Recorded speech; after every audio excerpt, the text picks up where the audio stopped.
Hey everyone, my name is Josh and welcome back to your fourth stimulus package and news update. In today's video, per usual, we have a lot of news to get into, but first, if you would like to receive 5 free stocks from Webull valued up to $2,300, make sure to claim them by clicking my link, which you will find in the description box below.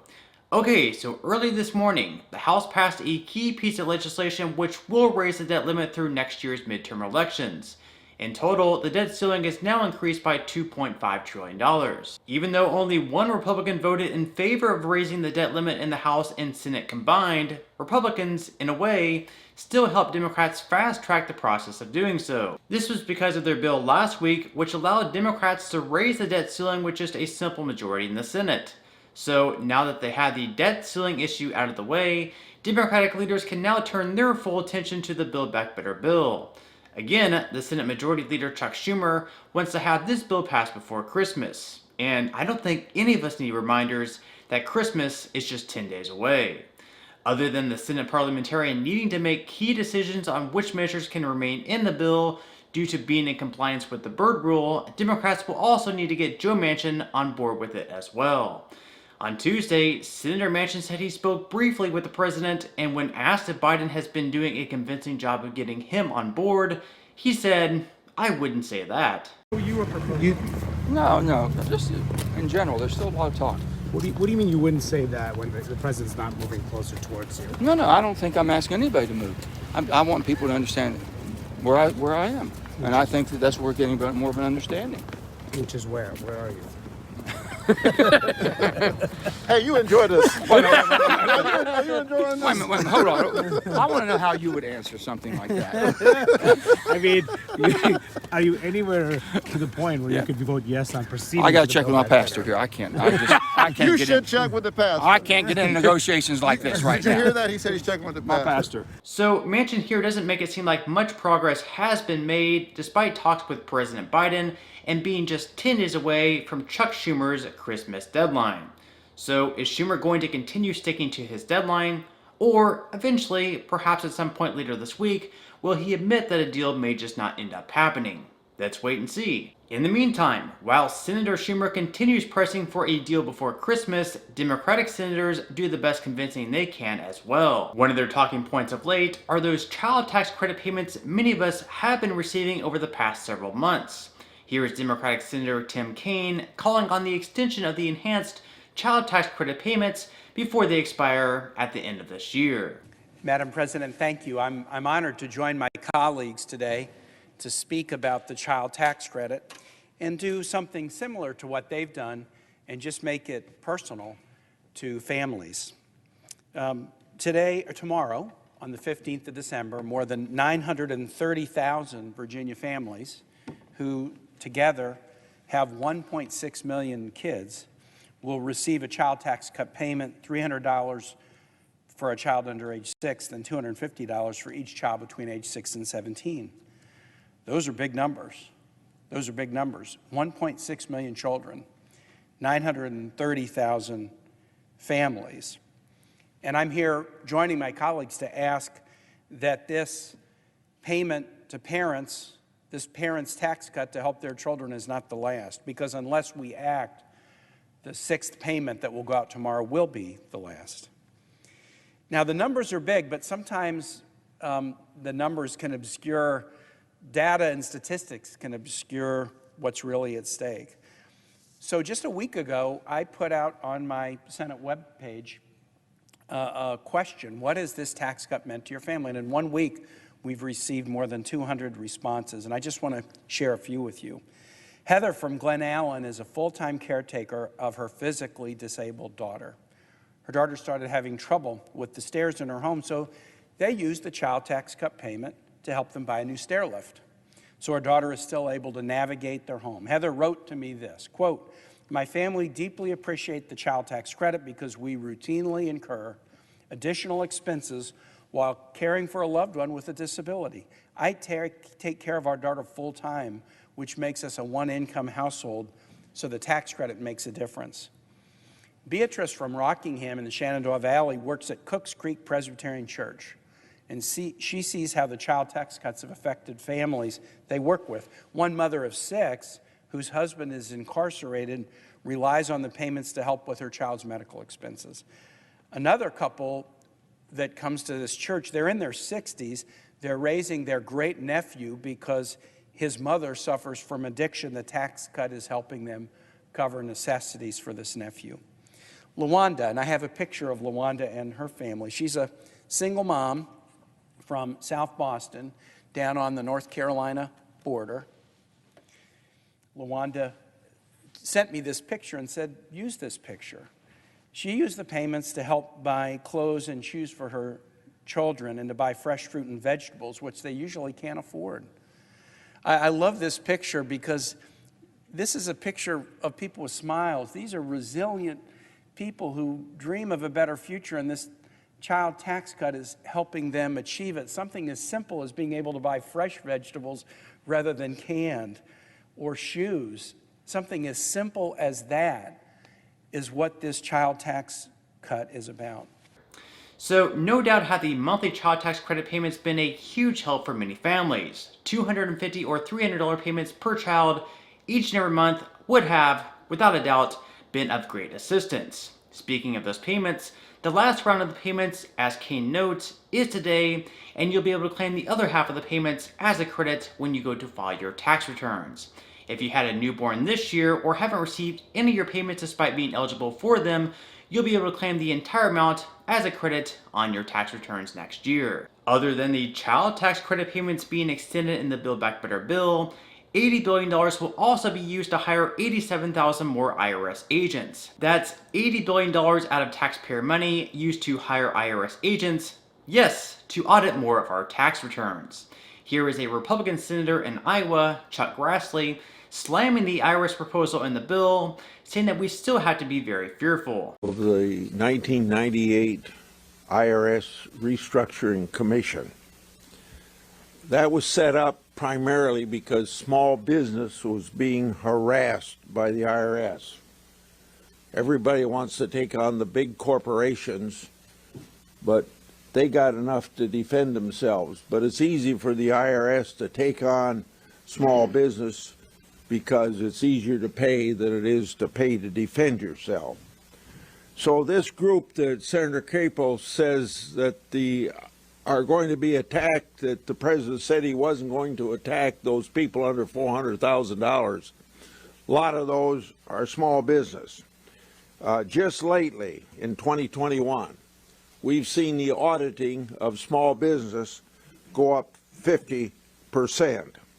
And we were successful in that $600 deal not being in any of these proposals now, but that's only because people remember how it was in the 1990s and all the uproar from small business against the IRS.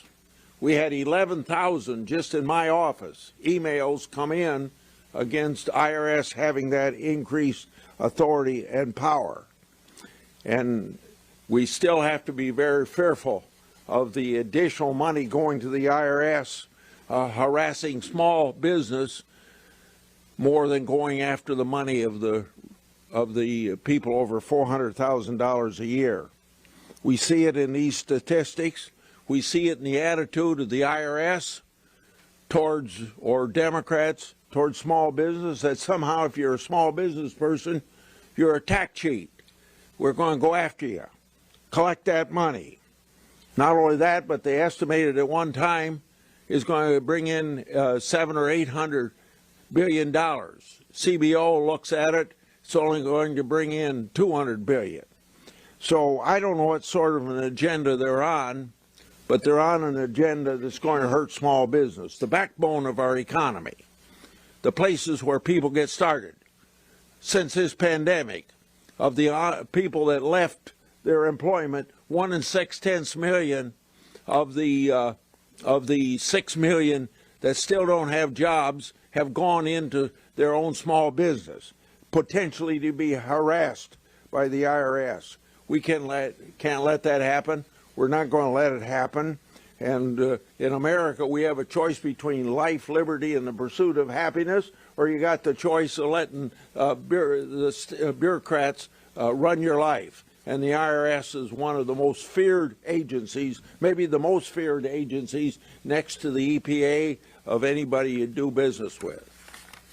So no doubt will the result of hiring 87,000 new IRS agents result in more audits of our tax returns. Even though the true intentions of this new hiring spree may be to target wealthier individuals, many of them have the best accountants and CPAs in the world to defend their audits. For middle-class Americans and small businesses, well, for many of us, as Grassley says, it would simply be cheaper to pay the IRS any extra money that we may owe than to pay to defend ourselves.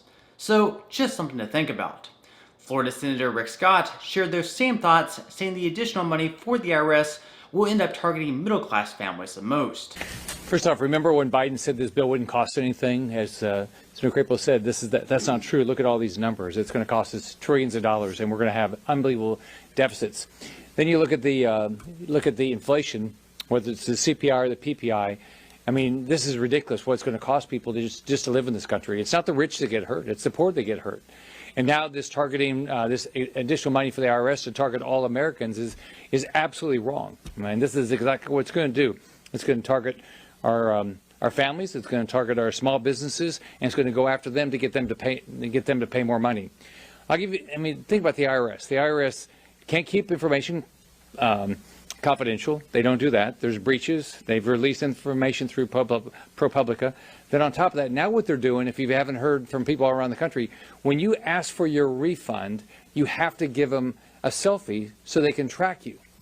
I mean, this is our IRS now is acting like Big Brother. They want to have your picture. They want to have all your information, know exactly who they're talking to. Remember when it was your money, you have a refund, they would send it back to you in a check, not anymore. You have to give them private information to even get your money back.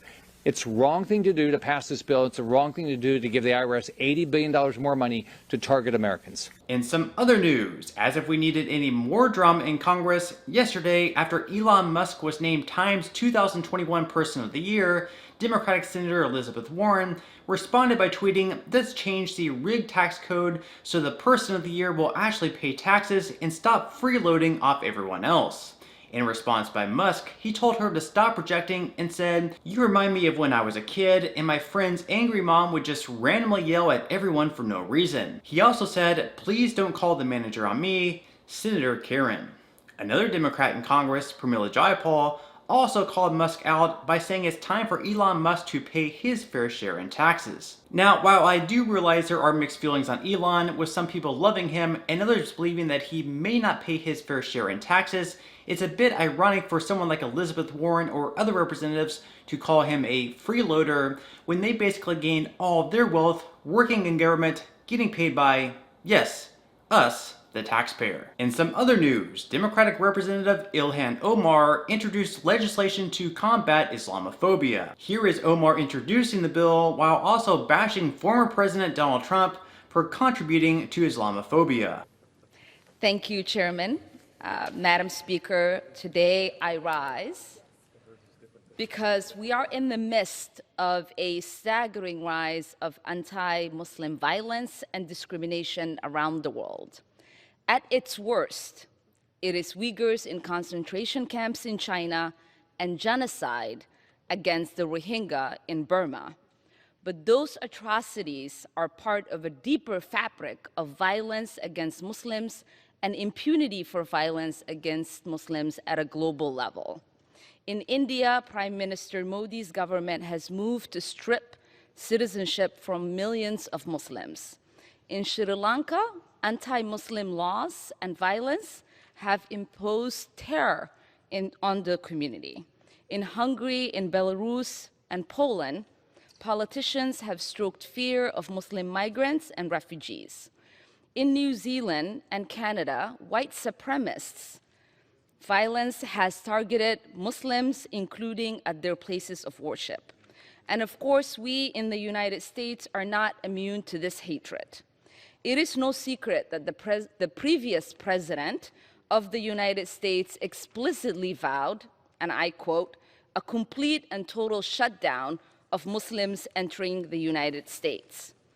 But Trump was simply taking advantage of a deeper culture of Islamophobia that has existed for the past 2 decades, from the Patriot Act to the CVE program to Abu Ghraib. Because it is important, Madam Speaker, that we live in a world where everyone is free of persecution based on their religious background and beliefs. And until everyone is free to practice their religion, no one is. On Tuesday, they held a vote in the House which resulted in the passage of the bill by a vote of 219 to 212. The bill now moves on to the Senate, where they'll need at least 60 votes in order for it to pass through. In other news, while the United States withdrew their troops from Afghanistan back at the end of August, handing the country right back over to the Taliban, other than women and other citizens potentially losing their rights, there are still some Americans left behind. That's one thing that's sort of been forgotten about. All these months later, yes, there are still Americans stranded in Afghanistan. Here is the White House press secretary sparring with a reporter on why, yes, why there are still Americans stranded in Afghanistan. Go ahead. Thank you, Jen. Why is it that there are still Americans stranded in Afghanistan?